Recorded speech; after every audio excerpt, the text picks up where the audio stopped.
Piston வளையத்தின் இறுதி இடைவெளி பிஸ்டன் டு சிலிண்டர் சுவர் அனுமதியை ஃபீலர் கேஜ் மூலம் சரிபார்க்க அளவிடும் பயிற்சியை செய்யவும். வணக்கம், என் பெயர் சாருமதி. இன்றைய வகுப்பிற்கு உங்கள் அனைவரையும் வரவேற்கிறேன். என்ஜின் சர்வீசிங் என்பது பிஸ்டன் மற்றும் சிலிண்டர் இடைவேளைகளை ஃபீலர் கேஜ் மூலம் சரிபார்ப்பதை உள்ளடக்குகிறது. அதிக இடைவெளி கசிவை ஏற்படுத்தும் மற்றும் இயந்திர செயல்திறனை குறைக்கும். பிஸ்டன் மற்றும் சிலிண்டர் இடைவேளைகளை ஃபீலர் கேஜ் மூலம் சரிபார்க்கலாம். ஃபீலர் கேஜ் வெவ்வேறு தடிமன் கொண்ட 26 பிளேடுகளை கொண்டுள்ளது. உற்பத்தியாளரை பொறுத்து எண்ணிக்கை மாறுபடும். பிளேடுகளின் தடிமன் 0.04 mm முதல் 0.63 mm வரை அடங்கும். இப்போது ஃபீலர் கேஜ் மூலம் பிஸ்டன் மற்றும் சிலிண்டரை அளவிடுவது எப்படி என்பதை கற்றுக் கொடுக்க போகிறேன். இந்த டெமான்ஸ்ட்ரேஷனின் முடிவில் உங்களால் இதை கற்றுக்கொள்ள முடியுமாவை? பிஸ்டன் ரிங் கேப்பை ஃபீலர் கேஜ் மூலம் மெஷர் செய்யவும், பிஸ்டன் சிலிண்டர் கேப்பை ஃபீலர் கேஜ் மூலம் மெஷர் செய்யவும்.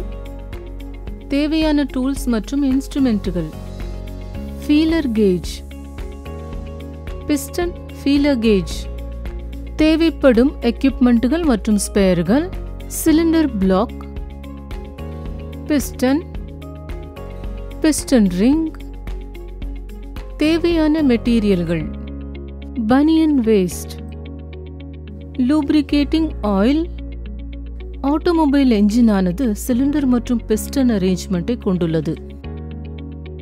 இது பின்வரும் முக்கிய பார்ட்ஸ்களை கொண்டுள்ளது: cylinder block, cylinder head, intake மற்றும் எக்ஸாஸ்ட் வால்வுகள், piston, piston ring, crank shaft, flywheel. Piston ஆனது சிலிண்டருக்குள் ரெசிப்ரோகேட் ஆகிறது. பிஸ்டன் ரிங்குகள் மூலம் சிலிண்டருடன் கனெக்ட் ஆகிறது.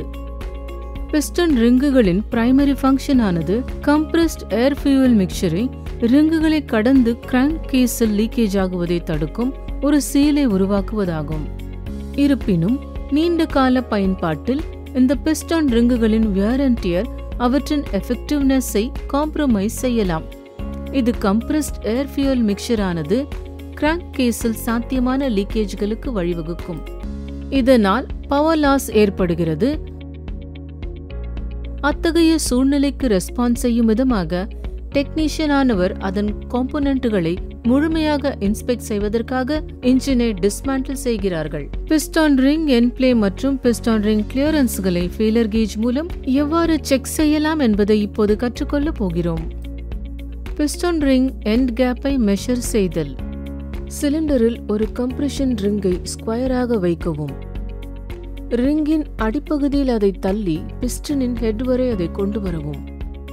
ரிங்கின் டெர்மினல்களுக்கு இடையே உள்ள கேப்பில் பொருந்தக்கூடிய ஒரு லார்ஜஸ்ட் சைஸ் ஃபீலர் கேஜை தேர்ந்தெடுக்கவும்.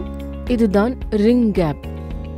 ரிங் கேப் ஆனது மிகவும் சிறியதாக இருந்தால் ரிங் கேப்பை அதிகரிக்க ரிங்குகளின் முனைகளை கவனமாக ஃபைல் செய்யலாம். கேப் அதிகமாக இருந்தால் ரிங்கை மாற்றவும். பிஸ்டனின் போர் கிளியரன்ஸை செக் செய்யவும். ஒரு சிலிண்டர் மற்றும் பிஸ்டனின் போர் கிளியரன்ஸுக்காக பிஸ்டனை மீண்டும் ரீஅசெம்பிளி செய்யும் போது சிலிண்டரில் இன்ஸ்டால் செய்யப்படும் அதே பிஸ்டனை பயன்படுத்தி மெஷர் செய்ய வேண்டும். ஏற்கனவே அகற்றப்படாவிட்டால் பிஸ்டன் ரிங்குகளை ரிமூவ் செய்யவும். பிஸ்டனில் ஒரு ஸ்பிரிங் ஸ்கேலை இன்ஸ்டால் செய்யவும். பிஸ்டனை சிலிண்டர் போரில் பிஸ்டன் ஸ்கர்ட்டுகளுடன் பிஸ்டனை இன்ஸ்டால் செய்த அதே ரிலேட்டிவ் பொசிஷனில் வைக்கவும். பிஸ்டன் ஸ்கர்ட்டுக்கும் போருக்கும் இடையே ஃபீலர் கேஜை இன்சர்ட் செய்யவும். ஸ்பிரிங் ஸ்கேலை பயன்படுத்தி சிலிண்டரிலிருந்து பிஸ்டனை வெளியே இழுக்கவும். ஸ்பிரிங் ஸ்கேலின் ரீடிங்கை ரெக்கார்ட் செய்யவும். ப்ராப்பர் ஸ்பிரிங் கேஜ் ரீடிங் கிடைக்கும் வரை ஃபீலர் கேஜ்களை மாற்றவும். சரியான ஸ்பிரிங் கேஜ் ரீடிங் பெறப்பட்டால் அந்த நேரத்தில் பயன்படுத்தப்படும் ஃபீலர் கேஜ் சைஸ் போருக்கான பிஸ்டன் ஆகும். பிஸ்டன் ஸ்லாப் மற்றும் அதன் விளைவாக பிஸ்டன் மற்றும் சிலிண்டரில் வியர் ஏற்படுவதை தவிர்க்க அதிகப்படியான பிஸ்டன் போர் கிளியரன்ஸ் ஆனது சரி செய்யப்பட வேண்டும். எனவே இந்த வகுப்பில் பிஸ்டன் ரிங்கின் எண்ட் கேப் மற்றும் பிஸ்டன் டு சிலிண்டர் வால் கிளியரன்ஸை ஃபீலர் கேஜ் மூலம் சரிபார்க்க கற்றுக்கொண்டோம். இதை பற்றிய தெளிவான புரிதல் உங்களுக்கு இருக்கும் என்று நம்புகிறேன். இந்த பயிற்சியை உங்கள் பயிற்றுவிப்பாளரின் உதவியுடன் செய்யுங்கள். நன்றி.